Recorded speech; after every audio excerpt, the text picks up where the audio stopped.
गुणधर्मों का उपयोग करके अपन कई कठिन सवालों को बेहद आसान कर देते हैं, ये याद रखना है। ये देखो आप, ये भी ऐसा ही है। यहाँ पर क्या है, अपने को तरकीब नंबर 13 आइटम नंबर 14 लगाना है। कैसे लगेगा देखो आप। हाँ भाई, यहाँ पर हल, ध्यान देना बेटा, हल। अब आई बराबर दे रखा है -π/4 और π/4, x + π/4 और बटे में 2 - cos 2x, है ना, cos 2x dx। अगर मैं इसको तोड़ के लिखूं, देखना बेटा, तो ये आ जाएगा -π/4 और +π/4 x बटे में 2 - cos 2x, है ना, और dx। फिर प्लस यहाँ पर -π/4 प्लस π/4 और π/4। इस π/4 से इसे कटेगा नहीं, ये सीमा है और ये फलन में आ रहा है सब। 2 - cos 2x और dx। अब ये I1 है और ये I2 है, तो मैं इसको बताता हूं कि ये समफलन है कि विषम फलन है। अब ये आप जाके रफ में भी कर सकते हो, कोई जरूरी नहीं है कि यही करो, लेकिन मैं यहाँ कर देता हूँ और वहां पे भी आप कर दोगे बोर्ड में भी, तो कोई दिक्कत नहीं आएगी कि नंबर काट लेगा, ज्यादा क्यों बता दिया, है ना। ऐसा नहीं होता, ज्यादा बता दो तो कोई नंबर नहीं काटेगा। यहाँ पर अपने को क्या काम करना है कि समफलन विषम फलन देखना है। तो मैं ऐसे थोड़ा सा दिमाग लगा हुआ, x की जगह -x रखो, तो यहाँ -x हो जाएगा। ये 2 cos -θ क्या होता है, cos थीटा, तो यहाँ कोई फर्क नहीं पड़ा, -x आ गया। तो यहाँ पर फंक्शन ऑफ -x बराबर होगा माइनस फंक्शन ऑफ x के। यहाँ पर ये क्या होगा, फंक्शन ऑफ -x जो है बराबर होगा किसके, माइनस फंक्शन ऑफ x के। इसलिए ये क्या हो गया, विषम फलन। ये कैसा हो जाएगा बेटा, विषम फलन, ये वाला, है ना, ऐसे लिख दिया सब। अब यहाँ पर देखो आप, यहाँ पर x इसी जगह है, यहाँ पर अगर x की जगह -x रखते हो तो कोई फर्क नहीं पड़ रहा। इसका मतलब यहाँ पर फंक्शन ऑफ -x जो है वो बराबर हो रहा है फंक्शन ऑफ x। इसका मतलब ये कैसा फलन है, समफलन है, समफलन, ये समफलन हो गया। अब अपने पास में जो गुणधर्म था, है ना, यहाँ लिख दूं गुणधर्म नंबर 4, गुणधर्म नंबर 4 नहीं बेटा, गुणधर्म नंबर कौन सा था, 6, गुणधर्म नंबर 6। अच्छा, नंबर याद रहे नहीं रहे कोई दिक्कत नहीं है, गुणधर्म लिख दो, उसमें भी काम चल जाता है। ये नहीं कि आपको गुणधर्म नंबर ही याद रखने, ठीक है। मेरे को तो याद है इसलिए लिख रहा हूं मैं। मेरी मम्मी पापा ने बादाम खिलाए थे, तुम भी खाया करो, मम्मी पापा से कहो कि बादाम लाओ। अब यहाँ पर गुणधर्म नंबर 6 कहता है कि साहब -a से a और फंक्शन ऑफ x dx बराबर, ये क्या है अपने पास में, 2 और साहब 0 से a function of x dx। ये तब है जब फलन समफलन हो, कैसा हो, समफलन, है ना, फलन हो। और यहाँ 0 जब फलन विषम फलन हो, विषम फलन हो, है ना। तो यहाँ पर इसका मान तो क्या हो जाएगा, 0, और इसका मान क्या हो जाएगा अपने पास में, देखो आप गुणधर्म नंबर 4 लगाने के बाद, सॉरी 6 लगाने के बाद में अपन यहाँ पर क्या हो जाएगा, I बराबर, ये पहले वाले का तो विषम फलन था तो क्या हो गया 0। फिर आए अपन इधर प्लस 2 और साहब 0 से π/4 और 2 - cos 2x और साहब dx, ये आ गया। अब π/4 को मैंने ले लिया बाहर, है ना, तो ये आ गया अपने पास में π/2 और साहब 0 से π/4।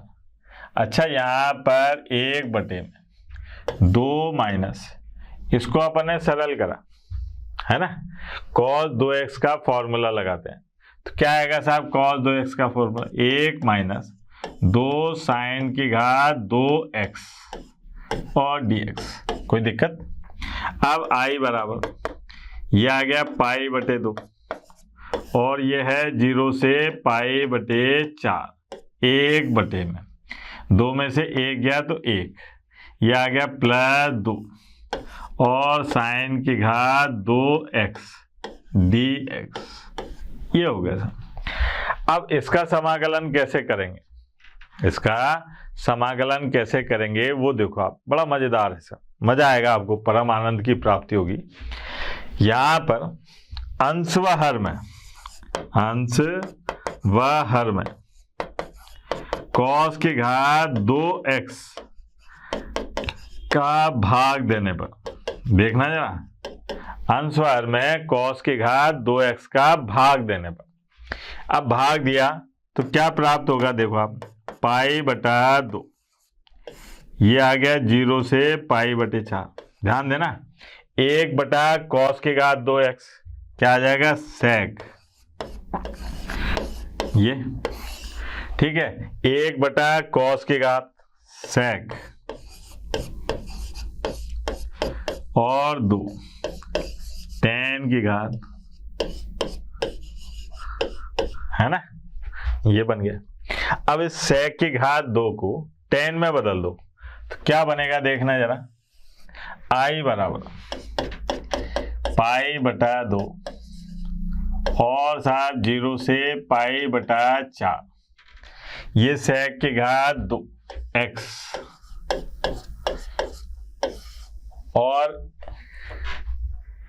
1 प्लस tan की घात 2 x बराबर क्या होता है, sec स्क्वायर x होता है ना, 1 प्लस tan स्क्वायर x बराबर क्या होता है, sec स्क्वायर x, तो sec स्क्वायर x बराबर क्या होगा, 1 प्लस tan स्क्वायर x, तो यहाँ पर 1 प्लस tan स्क्वायर x, तो ये हो गया 3 tan स्क्वायर x, ये हो गया सर।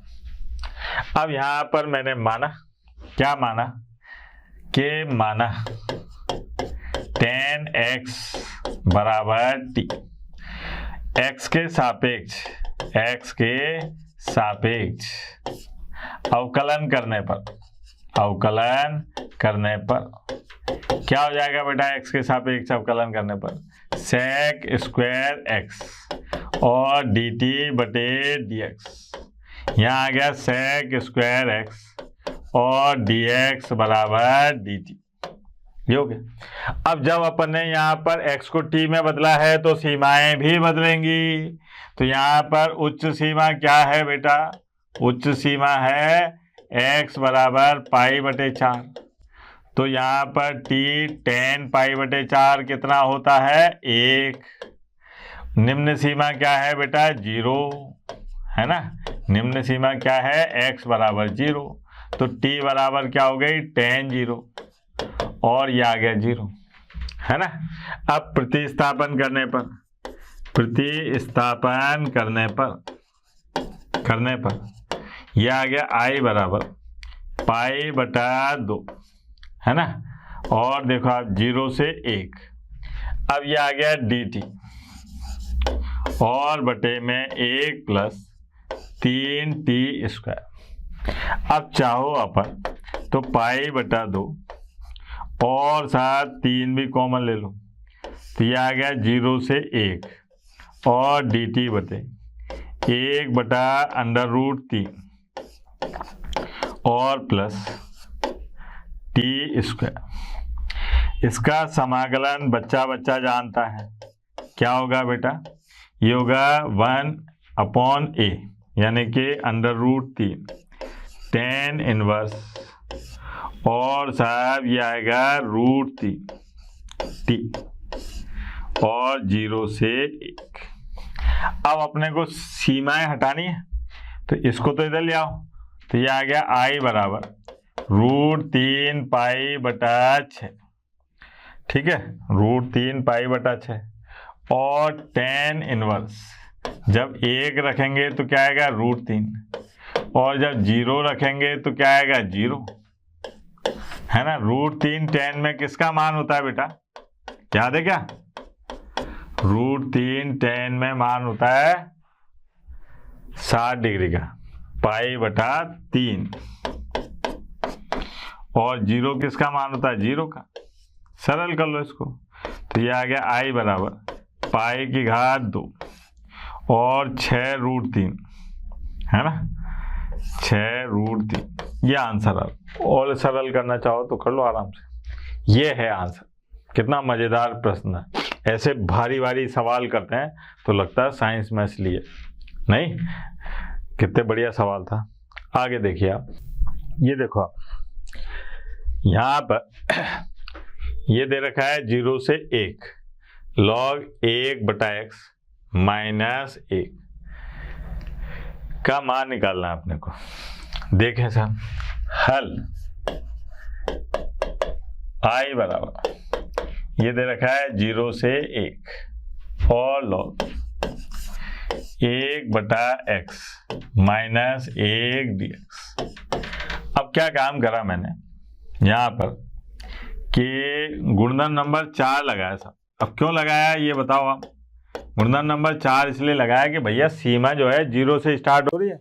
अब 0 से स्टार्ट हो रही है तो एक बार विचार कर लेते हैं क्या दिक्कत है। तो यहाँ पर गुणनखंड नंबर 4 ये कहता है कि साहब a से b और ऐसा कोई फलन हो तो आप क्या काम करो कि उसको ऐसे लिख दो, a से b और a plus b minus x dx, ऐसे करके लिख दो। तो यहाँ पर i बराबर ये आ गया 0 से 1 और यहाँ ऐसे ही करा अपन ने, है ना, log। और यहाँ पर अगर अपन एलसीएम ले लें, इसको थोड़ा लखन से लिख दूं ताकि आपको दिक्कत नहीं हो। 0 से 1 और log 1 माइनस x बटा x dx, एक नंबर, है ना। तो यहाँ पर क्या है, दोनों को जोड़ा, 0 और 1 को जोड़ा तो 1 माइनस x लिख देते हैं। x की जगह क्या लिख देते हैं? 1 माइनस x। तो ये आ जाएगा 1 और साहब x की जगह लिखा अपन ने 1 माइनस x और x की जगह लिखा 1 माइनस x और dx। ये हो गया। अब इसको जरा ध्यान से देखो, 0 से 1 log ये आ गया x और बटे में 1 माइनस x dx। ये हो गया। ये हो गई समीकरण नंबर 2। अब क्या काम करा अपन ने, समीकरण 1 और 2 को जोड़ लिया। तो यहाँ पर समीकरण 1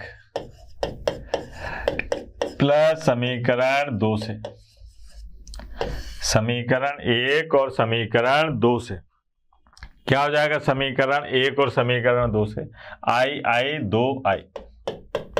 2i और 0 से 1 log 1 माइनस x बटा x प्लस log x बटे 1 माइनस x और dx। ये आ गया। अब यहाँ पर 2i 0 से 1 ये आ गया अपने पास में log x बटा x और साहब x 1 माइनस x। ये तो कट गए, अल्लाह को प्यारे हो गए। 2i बराबर ये आ गया अपने पास में 0 से 1 log 1, ये हो गया, और dx। अब साहब log 1 का समाकलन है ना, 2i बराबर ये आ गया log 1 x और लिमिट क्या दे रखी है? 0 से 1। तो यहाँ पर आ गया अपने पास में i बराबर 1 बटा 2 और log 1। ये है आंसर आ गया। कितना सिंपल सा सवाल था, है ना।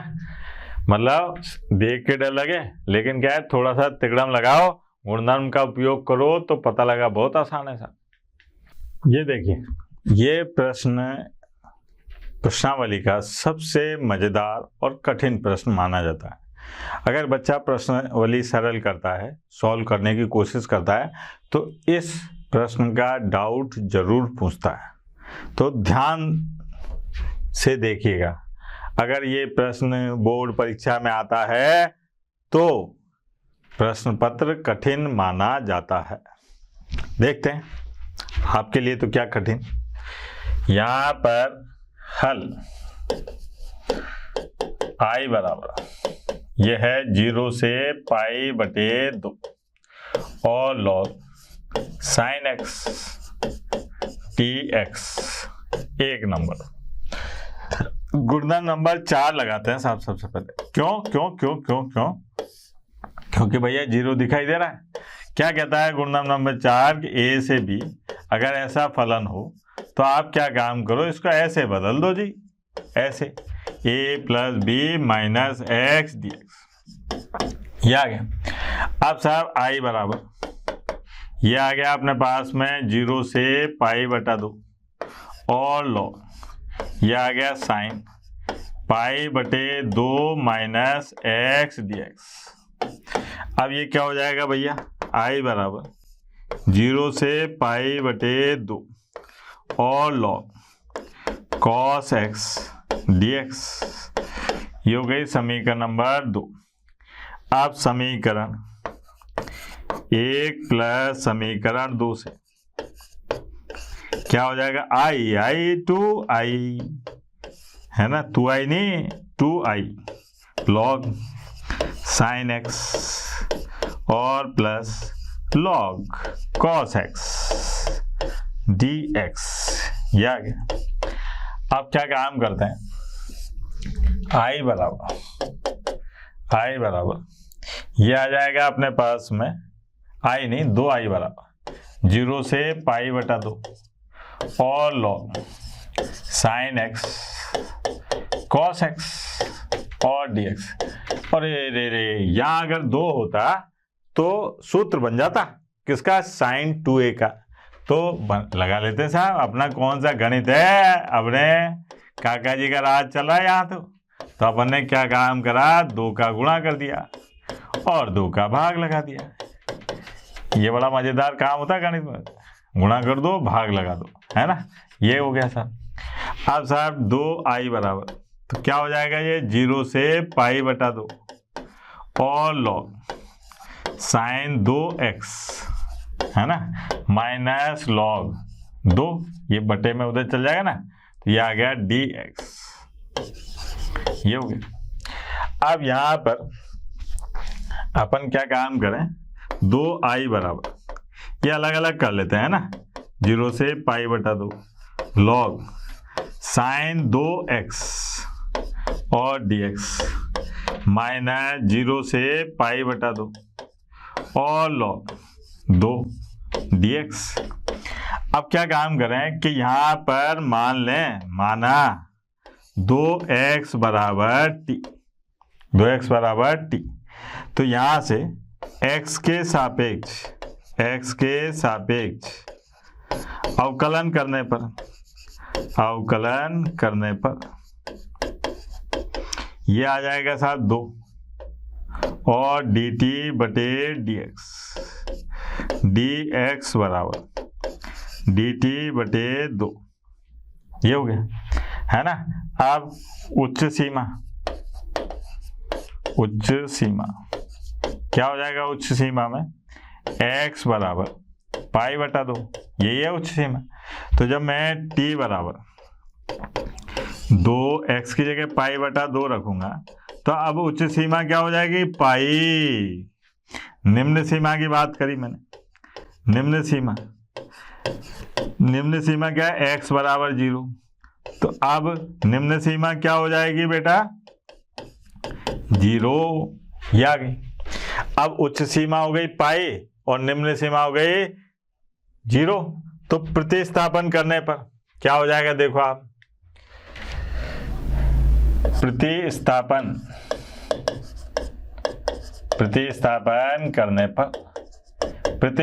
करने पर 2i बराबर 0 से पाई और लॉग साइन t और dt बटा 2, ये आएगा, है ना। फिर माइनस 0 से पाई बटा 2 और ये है log 2, dx। यही हुआ ना बेटा। अब क्या काम करना है, ये 2 तो आगे आ गया, यहां पर ऐसे लिख लेता हूं 2i बराबर, ये आ गया 1/2 और 0 से पाई, पाई को मैंने ऐसे लिख दिया 2 गुणा π/2 और log sin t और dt माइनस 0 से π/2 और log 2 dx। ये हो गया। मैंने इस पाई को क्या लिख दिया 2 गुणा π/2। क्यों? क्योंकि मैं एक गुणनखंड नंबर 5 लगाने वाला हूं यहां पर। कैसे? ये वाला के साहब गुणनखंड लिख देता हूं भैया, गुणनखंड 5 ये है साहब 0 से NA। ऐसे अगर कोई फलन लिखा हो तो आप क्या काम करो, उस n को आगे ले आओ और इसको ऐसे लिख दो, तो कोई अंतर नहीं आएगा साहब, है ना। लेकिन निम्न सीमा 0 होनी चाहिए और ऊपरी सीमा जो है n से गुणा होनी चाहिए। ये आ गया। अब यहाँ पर 2i, ये 2 आगे आ गया तो 2/2, ये आ गया 0 से π/2 और log sin t dt minus 0 से π/2 और log 2 और dx। ये हो गया। अब गुणनखंड नंबर 1 जो अभी तक काम में नहीं आया, पढ़ाया सबसे पहले जाता है लेकिन काम में नहीं आता। देखो तो ये क्या कहता है, a से b function of x dx। अगर मान लो मैं इसको t में बदलूं ऐसे, ठीक है, तो बदल सकता हूं साहब। तो मैंने क्या काम करा है, यहां पर 2i बराबर 0 से π/2 है ना, इसको लिख दिया मैंने log और sin t की जगह sin x और dx। भाई ये t dt था, इसकी जगह क्या लिख दिया मैंने x dx और माइनस 0 से π/2 और log 2 dx। ये आ गया, ठीक है। अब यहां पर इसको देखो आप, ये क्या है, याद आया? ये है i। क्या है बेटा? i माइनस, इसको देखेंगे तो ये आ गया log 2 और x, इसकी सीमा क्या है 0 से π/2। अब इस i को इधर लाए तो 2i में से एक i, ये आ गया माइनस π/2 और log 2। ये आ गया इसका आंसर, ठीक है। बड़ा मजेदार और कठिन सवाल था, ध्यान दीजिएगा, सारे गुणधर्म काम में आ गए। ये अपने पास में निश्चित समाकलन का समापन। बोलो सत्यनारायण भगवान की जय। ये समाकलन अनिश्चित और निश्चित दोनों स्वाहा। अब क्या काम करना है अपने को, समाकलन के उपयोग पढ़ेंगे, जिसको अपन क्या कहते हैं, अंडर द कर्व, है ना, अंडर द कर्व। अगला चैप्टर आएगा समाकलन के अनुप्रयोग, ठीक है। तो वो कल से स्टार्ट करेंगे। तब तक के लिए टाटा बाय बाय, धन्यवाद।